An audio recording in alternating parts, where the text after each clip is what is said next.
খ্রিস্টে আমার পরম প্রিয়জনেরা, আজ অগস্ট মাসের 18 তারিখ সোমবার। আর আজকের পবিত্র মঙ্গল সমাচার নেওয়া হয়েছে মতিরচিত মঙ্গল সমাচার থেকে 19 অধ্যায় 16 থেকে 22 পদ। একদিন একটি যুবক যিশুর কাছে এসে জিজ্ঞাসা করল, গুরু, বলুন তো, শাশ্বত জীবন লাভ করতে হলে আমাকে কোন সৎ কাজ করতে হবে?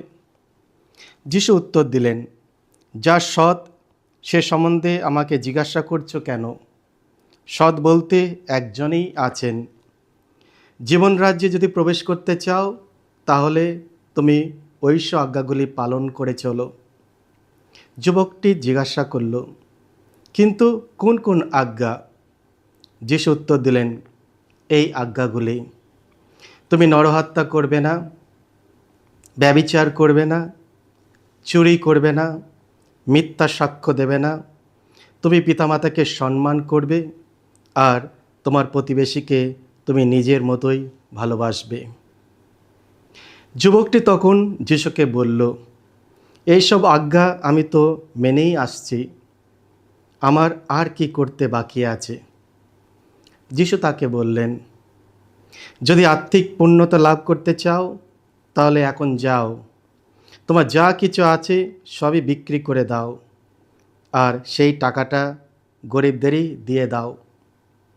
তাহলে স্বর্গে তোমার জন্য মহৎ সম্পদ সঞ্চিত থাকবে। তারপর আমার কাছে এসো আর আমার সঙ্গে সঙ্গে চলো। এই কথা শুনে যুবকটি কেমন যেন বিষণ্ণ হয়ে ফিরে গেল, কেননা তার নিজের প্রচুর সম্পত্তি ছিল। এই হলো প্রভু যিশুর মঙ্গল সমাচার। প্রভু যিশু তোমার মহিমা প্রচারিত হোক। কোথায় পাওয়া যায় সত্যিকারের শান্তি, নিরাপত্তা ও সুখ?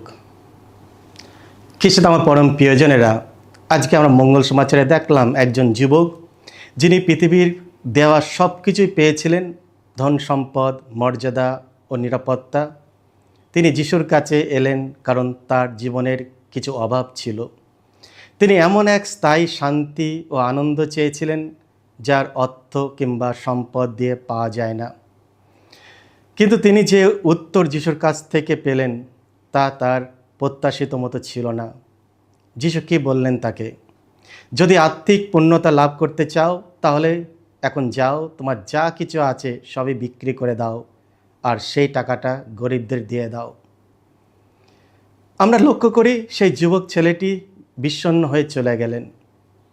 একটা জিনিস তাকে পুরোপুরি ঈশ্বরের কাছে আত্মসমর্পণ করতে বাধা দিচ্ছিল: টাকা পয়সা, ধন সম্পদ।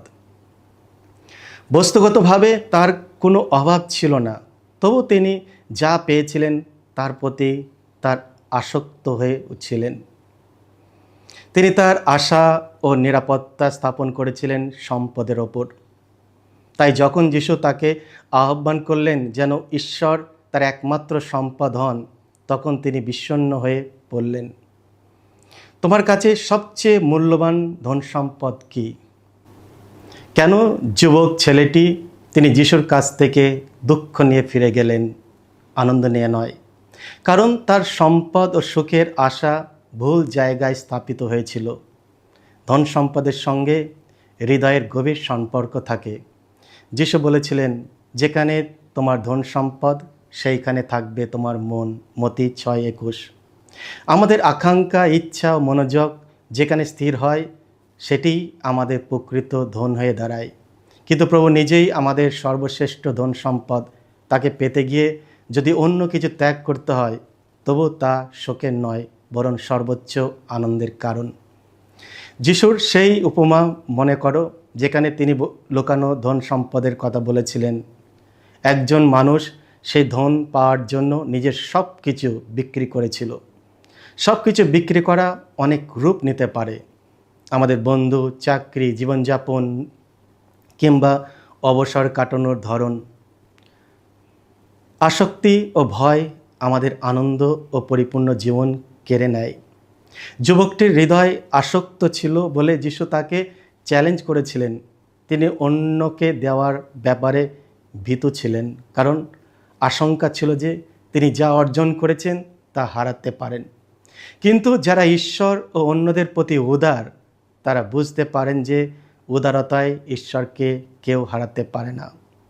ঈশ্বর আমাদের অসংখ্য আধ্যাত্মিক আশীর্বাদে ভরিয়ে দেন, স্থায়ী সুখ ও শান্তি, আনন্দ, চিরস্থায়ী প্রেম, অটল সম্পর্ক ও বন্ধুত্ব, যা কখনো ক্ষয় হয় না কিংবা ব্যর্থ হয় না।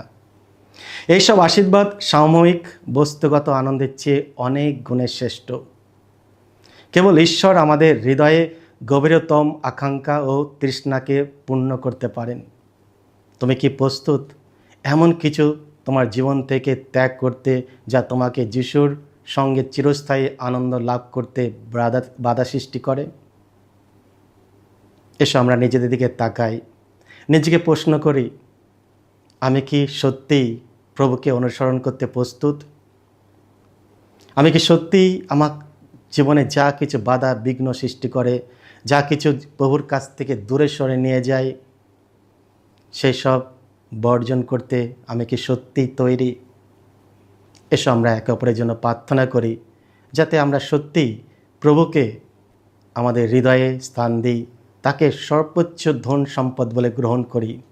তিনি যদি আমাদের জীবনে থাকে, আরও বাদবাকি জিনিস তিনি আমাদের জুটিয়ে দেবেন।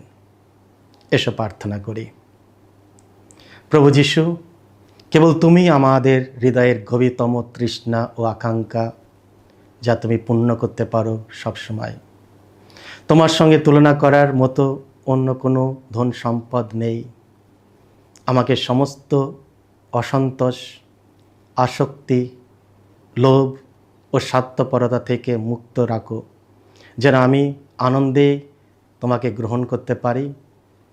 আমি অনুভব করতে পারি তুমি আমার বুকৃত ধন, আমার একমাত্র উত্তরাধিকার। তুমি আমার জীবনে প্রবেশ করেছো বলে আমি তোমায় ধন্যবাদ দিই। সাহায্য করো আমাদের প্রত্যেককে, যাতে আমাদের দৈনন্দিন জীবনে তোমাকে আমরা গ্রহণ করতে পারি এবং তোমাকে নিয়েই আমরা যেন এই জীবন অতিবাহিত করতে পারি। এই প্রার্থনা করি আমাদের প্রভু যীশু খ্রিস্টের নামে, আমেন। সকলকে জয় যিশু। ঈশ্বর আপনাদের সকলকে আশীর্বাদ করুন।